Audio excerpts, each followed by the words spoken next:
You're in the shower, not thinking about anything, and then, out of nowhere, the answer you've been chasing for days just appears. Why there? Why not at your desk, where you were actually trying? Neuroscientists studied exactly this moment, and what they found inside the brain during that instant, nobody expected. Your brain doesn't switch off in the shower. It switches into something far more powerful. There is a hidden network inside your mind.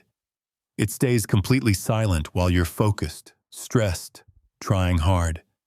But the moment you stop, it takes over, and it connects dots your conscious mind never could. Archimedes felt it in a bathtub 2,000 years ago. Einstein felt it on long walks. Darwin felt it on his daily thinking path. These weren't accidents. They were the same brain doing the same thing. Your brain does it too. The shower was never where you wasted time. It was where your mind was finally free enough to find what it was looking for. And once you understand what's actually happening in there, you will never think about your best ideas the same way again. It's a Wednesday afternoon. You have a deadline tomorrow. You've been sitting at the same screen for 3 hours. The cursor hasn't moved. The document is open. The notes are right there. Everything you need is in front of you. And yet, nothing. You've tried everything. New playlist, fresh coffee, closed all the tabs, opened them again, took a walk to the kitchen and came back, changed your chair, changed your font. You even reorganized your desk as if the problem was the position of your stapler. The answer is somewhere inside you. You can almost feel it, like a word sitting at the tip of your tongue, close enough to sense, far enough to reach for endlessly. And the more you reach, the further back it retreats. So finally you give up. Just for now. Just for 20 minutes. You drag yourself to the shower. Warm water. Steam. Your mind drifts to something completely useless. What you're having for dinner. A conversation from 3 weeks ago. Nothing. And then, there it is. Complete. Fully formed. Arriving without effort, without permission, without warning. Like it had been sitting in a waiting room this entire time, patiently waiting for you to stop blocking the door. You didn't find it. It found you. Now here's the part that nobody talks about. This wasn't lucky. This wasn't random. And it almost certainly wasn't the first time. Psychologists have a name for what happened at your desk during those 3 hours of grinding. They call it fixation. When you focus intensely on a problem, your brain locks onto one approach, one angle, one way of seeing it. And the harder you push from inside that angle, the more deeply entrenched you become. You can't see around it. You can't see past it. You're not stuck on the problem. You're stuck inside your own thinking about the problem. And no amount of effort from inside the same frame of thinking will ever break you out of it. The answer was never going to come from your desk. It was always going to come from somewhere else. In the early 2000s, neuroscientist Marcus Reichel at Washington University made a discovery that quietly changed everything we thought we understood about the human brain. When people were given a task to focus on, a math problem, a puzzle, something demanding, certain parts of the brain lit up, expected, normal. A different network of brain regions switched on, not slightly, powerfully, actively, as if the brain had been waiting for the task to end so it could finally start its real work. Reichel called it the default mode network, the DMN. And here is what makes it extraordinary. It works silently, below the surface of conscious thought, assembling pieces into patterns you didn't know you were looking for. John Kawanios, a cognitive neuroscientist at Drexel University, describes it this way. And when two thoughts that have never met before suddenly connect, that is the moment of insight. But Kawanios and his colleague Mark Jung-Beeman wanted to know exactly what happens inside the brain at that precise instant. And when they looked at the brain data from the insight solvers, they found something nobody had anticipated. The brain's idle frequency, the same oscillation that appears when you close your eyes and relax, a constellation of neurons binding together for the first time, creating a new neural pathway. That is what a Eureka moment looks like from the inside. Ideas in the shower, ideas on long walks, ideas while staring out of train windows. But why the shower? Why not the couch? Why not lying in bed? Why not sitting quietly at your desk? Because the shower doesn't just remove distractions, it changes the state of your brain. The first is surprisingly simple. Warm water feels good, just enough to tell your nervous system, you can relax now. The pressure drops, the tension softens, and the part of your brain that has been obsessively trying to force an answer finally loosens its grip. Because the moment your brain stops gripping so tightly, something else gets a chance to take over. Researchers have found that relaxed states are often accompanied by alpha waves, slow rhythmic patterns of brain activity that appear when you're awake, calm, and mentally wandering. Not asleep, not focused, somewhere in between. And that in-between state turns out to be incredibly powerful, because that's where your attention stops staring at the outside world and starts drifting inward, toward memories, fragments, old conversations, half-forgotten experiences, random connections. The answer wasn't hiding somewhere outside of you. It was buried somewhere inside all of that. The shower simply helped you get there, because it's at its loosest. When you're slightly tired, the mental gatekeeper starts getting lazy.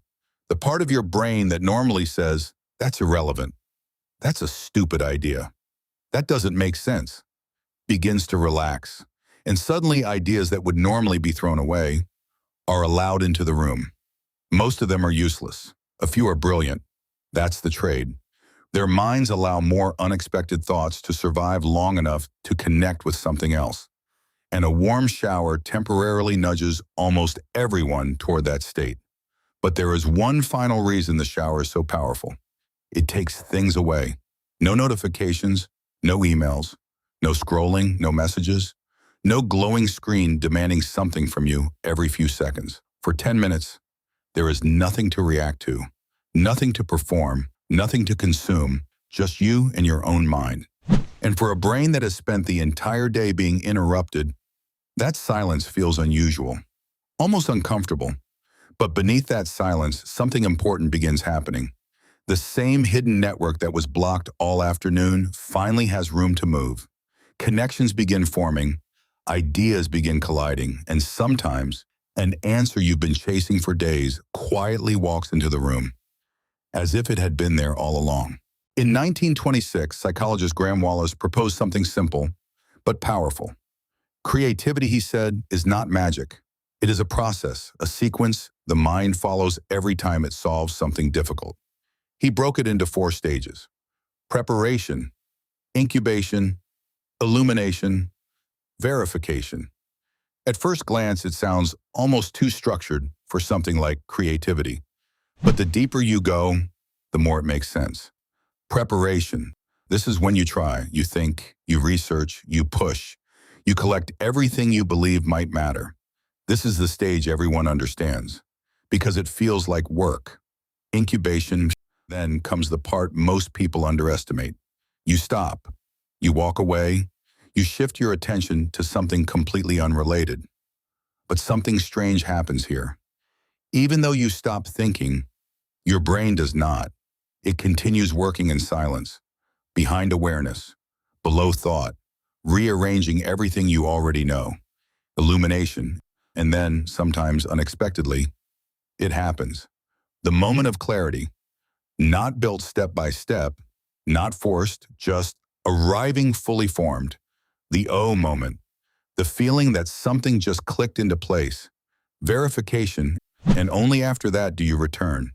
To check, to test, to see if what appeared in a moment of silence actually holds in reality. Wallas understood something in 1926 that science only later confirmed. The most important part of thinking is not thinking. It is the pause between thoughts. Archimedes didn't discover his idea in a laboratory. He found it in a bath. After days of struggle, his mind finally let go. And in that release, the answer surfaced. Einstein often stopped trying altogether. He walked, not to think harder, but to think less directly. Charles Darwin followed the same pattern, a quiet walking path behind his home, not for exercise, but for unresolved thoughts to settle and reconnect on their own. And Henri Poincaré describes something even more precise. He worked intensely on a mathematical problem for weeks. Then he stopped. He boarded a bus, and in one ordinary step, something snapped into place. A complete solution appeared without warning, not constructed, recognized. These weren't isolated moments, they were the same pattern, repeating across minds, different people, different centuries.